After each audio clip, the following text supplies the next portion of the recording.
Hey there, this is Katie from the Health, Wellness, and Chocolate podcast. And today I wanted to go over what the definition of emotional eating is. And here's why.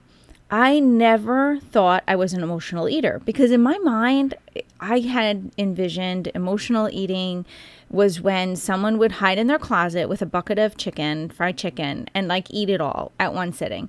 And, or they'd hide in their closet and eat the whole box of candy, or, you know what I mean? Like in my mind, an emotional eater was someone who had huge quantities of food and they hid. And so I never identified with the term emotional eating. And I really didn't even understand what emotional eating was. And so when I was looking to lose weight after having my seventh baby, and I was frustrated because I was like, I can't stand these diets, I had come across things about emotional eating, and I never really took any time to learn about them because I really didn't think I was an emotional eater until I actually learned what emotional eating was. And believe it or not, it isn't eating a bucket of KFC in your closet at night and crying about it, right? Like that's really not, that could be, a behavior of emotional eating, but you don't have to do that in order to be an emotional eater. So I wanted to kind of go over that with you and give you some ideas on what emotional eating is. So if weight loss seems elusive for you, or if you have tried a ton of diets and you've had some success, but maybe the weight has come back on, I want you to listen to this and see if any of it, maybe rings true for you. And then hopefully you can take away some of the stuff I teach you and you can apply it in your life. And then, I hope it helps you. So I've talked about this before, but when I took my year of grace, and my year of grace, if you're new here, was really just, I had my seventh baby. I was 70 pounds overweight, and the thought of starting another diet was just impossible in my mind. It felt too horrible. And I was like, I know they don't work. I so don't want to have to diet. I just can't stand this, but I don't know what to do. I don't know what I'm doing wrong, and I really don't know how to fix this. I really felt very stuck and very powerless to get this weight off because, I had dieted since middle school. And so, I was turning 40, and I just felt like a failure. And I was like, I have a happy marriage. I have a happy life. I don't understand why this one area is such a pain point for me. I couldn't figure it out, right? So, what I had learned, and then I want to give you a little bit of a backstory too, so you can kind of understand the why behind the behavior of why, maybe food feels so powerful for you, or why, the fridge just calls you, or why you just can't stop thinking about food all day long. If you think about your brain's job, right? If you can imagine a triangle, and then in no particular order, each point of the triangle would be one of the jobs of your brain, right? So it would be seek pleasure, avoid pain, keep you safe or alive, right? Those three things are really the top job of your brain. And your brain burns a ton of calories. It is the biggest calorie burning organ, I would have to say, probably in your body. So if you've ever studied something really hard, or had you were doing, I don't know if you were studying for a test at school, or maybe had a big project you were working on and it consumed a lot of mental energy, you probably found yourself actually physically tired. And the reason that is because your brain does use a ton of calories. And I know, for example, learning how to drive, you had to think the whole time, right? And as you're driving, and when you were done driving, you kind of felt wiped out or maybe a bit tired. And that's kind of similar. Your brain uses a lot of energy. It burns a lot of calories. So it only takes up 2% of your body, but it accounts for 20% of your energy use. So because it's such a big calorie burner, your brain will conserve as much energy as possible. So it creates the automaticity, which is basically automatic habits or systems that won't require you to think and have to be conscious about every little thing. So, brushing your teeth, or, brushing your hair, or taking a shower, you don't have to think okay, now I have to pick up the soap. Okay, now I have to, use my washcloth. You know what I mean? It's just so automatic that you don't think about it. And in fact, now probably that you've been driving for years, sometimes you can do it so automatically, you actually wind up somewhere and you're like, oh, I kind of forgot how I even got here. Like I really was just kind of zoned out. I wasn't even paying attention, right? Because your brain just goes on autopilot and that's what it does. So your brain develops systems for everything that it needs to do. And when you were younger, there is a very good chance that because your brain's job was to keep you alive and to keep you safe and to kind of keep you happy, it learned very early on that if something was wrong or if something was bothering you, the best it found, like if probably in childhood at some point, it discovered if you ate something, it was a very easy win. Okay, so if something was troubling you when you were younger, you really were probably powerless to affect a situation, or you needed nurturance. A lot of times adult children of alcoholics tend to struggle with their weight a lot, or people who are codependent tend to struggle with their weight a lot. And what they have found is a lot of times when you were younger, you, for one reason or another, your needs for nurturance were not met. And this is not like to bash whoever took care of you. Like they probably did the best they could. If you're here now, someone loved you enough to keep you alive, right? To get you to this point in life. But some sort of nurturance was lacking as in your earlier years or even young adulthood. And food became a very, very easy win for your brain. And once your brain realized, hey, I can help you feel better, I can make you happy if you go ahead and have, this food. And so it will automate that, and it will just make it something that becomes an automatic habit. So it's like, okay, you have an uncomfortable feeling. I know how to solve that problem. We're going to go ahead and eat. That makes you feel better. It puts you in a good mood. It'll distract you. It'll keep you safe, and it'll keep you happy.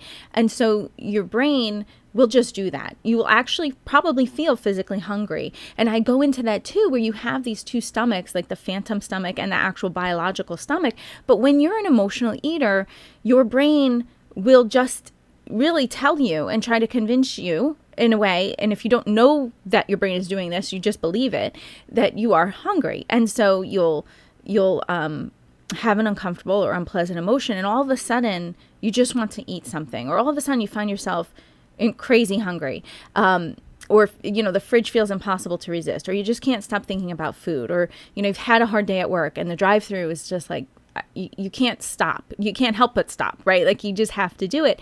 And it's this brain on autopilot. And when you're not aware of it, it becomes almost impossible to do, because your brain will win out over it, because again, its job is to keep you alive. And anything that's causing you an unpleasant emotion, your brain will just read it as a threat, right? And so it will do whatever it needs to do to keep you alive. And so if it's perceiving a threat is happening and it knows the answer to that threat is to tell you to go eat something, you will have a very hard time overriding your brain. Like you might for a little while, but eventually your brain will win, especially after a long, hard day, when your emotional energy is really at its lowest and you feel like you're wiped out. It's so much harder then to resist the urge to eat. And this is why too, like in the morning, you can wake up and really have you could probably do really well all day if you have a reasonable eating plan and you're trying to choose like whole nourishing foods,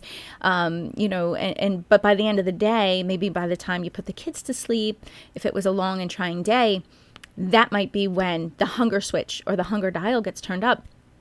And food feels impossible, right? And then you feel like, well, I just don't have enough willpower, or I'm just not, I'm just not good enough, or I'm flawed somehow. And it's like, no, that's not it. It's really like your brain doesn't know any other way to cope with whatever nurturance is lacking in your life, except for telling you that it needs to eat. So really your job, once you're aware of this, it's called emotional intelligence, right? It's kind of understanding how your emotions, like your brain is reading your emotions, and then the actions that you're taking from it. So once you're aware then, like, oh, okay, my brain is telling me I'm hungry, but I know I'm just feeling kind of lousy, or I'm feeling lonely right now, or, I'm kind of bored. Life is kind of boring right now, or there's nothing really exciting going on for me, or, I'm really sad about a relationship that I have, or I'm frustrated, or I'm mad, or I'm angry, right? If you can start tapping into and starting to identify, okay, what are the emotions I'm feeling? It might stink at first, and it might really feel uncomfortable to kind of acknowledge like, hey, my life's not wonderful. Wait, what? Like I felt so much better about everything when I would just eat, right? But if you can just like take time and sit there and identify, okay, what is the root of the emotions I'm feeling right now? Like, why am I feeling so lousy right now? Is it a relationship? Is it a lack of boundaries? Is it a lack of self-care? When I first started my whole year of grace, one of the main identifiers I realized was I really wasn't doing any form of self-care for myself. I didn't even own my own hairbrush. I would go and grab my daughter's and just throw my hair back in a ponytail. Like, I really wasn't paying any attention to myself in any way, and it wasn't good for me. And so when I say self-care, I don't mean to have you think of it in like a selfish, self-absorbed, like leave everything behind and go find your bliss. Like, that is not what I'm talking about. That is absolutely not okay. What I mean is identify, okay, where are the gaps in my life and how can I get those needs met, considering the reality of my life right now. So like, yeah, one thing I always say too is like, okay, I'd love to join a gym. There's a CrossFit nearby and I think it would be really cool to try it out. I have never done that before. But the reality is I have a baby. I have young kids. We homeschool. I don't have an extra 2 hours a day to like drive to the gym, work out, shower, change, get back home, right? That whole thing would take about 2 hours. So rather than like joining the gym, spending the money, not being able to get there because of the logistics of my life, and then feeling like a failure, like, oh, I have no willpower. Like, that is, I'm taking like what my needs are, but then I'm trying to adjust them to make them fit into the reality of my life. So instead of joining the gym for me as a way of self-care or self-soothing, I'll just work out in the mornings on an app or on a DVD with my DVD player, literally in my living room on the carpet with my kids and the dog all around me, so I can keep an eye on them while I get a 30-minute quick workout in. And then later on in the day, we'll go outside and walk around. But that's what works for me right now, right? So what you want to try to do is like take time and look and identify in your life, okay, where are the gaps? Like, what are my needs? What do I really want to be doing? What lights me up? What wears me out? What do I want to look like in 5 years? What kind of activity level do I want to have? If you're starting already to have health concerns, maybe that freaks you out, but you feel powerless to address it because you never knew. It was kind of like your brain in its own way. It's brilliant trying to keep you safe and happy, but in another way, it's really, it's really kind of working against you in our abundant food society. So, there's, if you struggle with your weight, there's probably like 5 areas that your brain is telling you, okay, you're hungry, right? Like there's 5 kind of categories that can come up for you, or 5 situations where you're most likely to want to turn to food to soothe and feel better. So the first one would be like you doubt yourself. Okay. So if you're not sure about a decision to make, or, maybe someone said something and you're like, oh, I don't know if this is the right choice or whatever, right? Like you kind of, you have, also with self-doubt, a lot of times diets erode our idea of ourselves or our self-efficacy. Like we don't really think we're capable of doing much because, my goodness, we can't even lose weight. Like, we think we're so powerless. So a lot of times, especially if you're a chronic dieter, you do tend to doubt yourself more and more. Another one would be you feel frustrated. Maybe there's a situation or a person in your life, or, something's going on at work or at home where you just feel powerless to be able to be effective in it. So you feel, life, you have ideals and you have reality, and they're not matching. And so there's a frustration there for you. And so your brain is just going to reward you by telling you, like, go eat something. You will definitely feel better.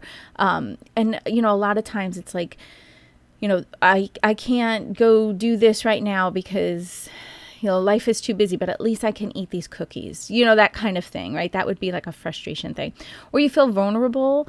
It might be easier to use extra weight as an excuse not to put yourself out there. Like, oh, I'm not gonna join this club or that club or go make friends or whatever because until my pants fit again, or some, you know what I mean? Like you'll use your body weight as an excuse to stay safe and stay hidden because you feel vulnerable. And so, of course, like if you like say you want to diet, but then your brain's like, no, you're safer really, because then you don't have to risk being embarrassed or being humiliated or feeling vulnerable at all. And so, of course, you're working against yourself, but you might not even be aware of it. Then there's another one, like if you feel angry, so you might feel like, oh, food is the only joy I have right now, and I'm not willing to give that up. Right. So you have to notice like, okay, that's kind of an angry statement, because that means none of your relationships are satisfying. Maybe your work isn't satisfying. Maybe your purpose in life is not satisfying to you.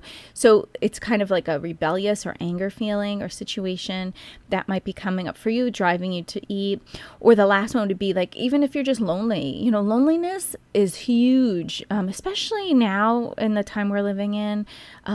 A lot of people are lonely, and it is one of the leading reasons of death and chronic disease in America is just this lack of connection and lack of relationships. And so if you're feeling empty or you're feeling lonely, I think food is a really easy way to fill up. It gives you, something to do. It can help distract from that empty feeling of loneliness. Hearing the sound of chewing, it might like kind of abate that hollow, quiet that you might be feeling, right? And so, of course, like all these, if you don't have the tools and you don't know how to adequately meet your needs and nurture yourself, any of these situations, your brain is just going to tell you, go ahead and eat, because that's what it knows how to do.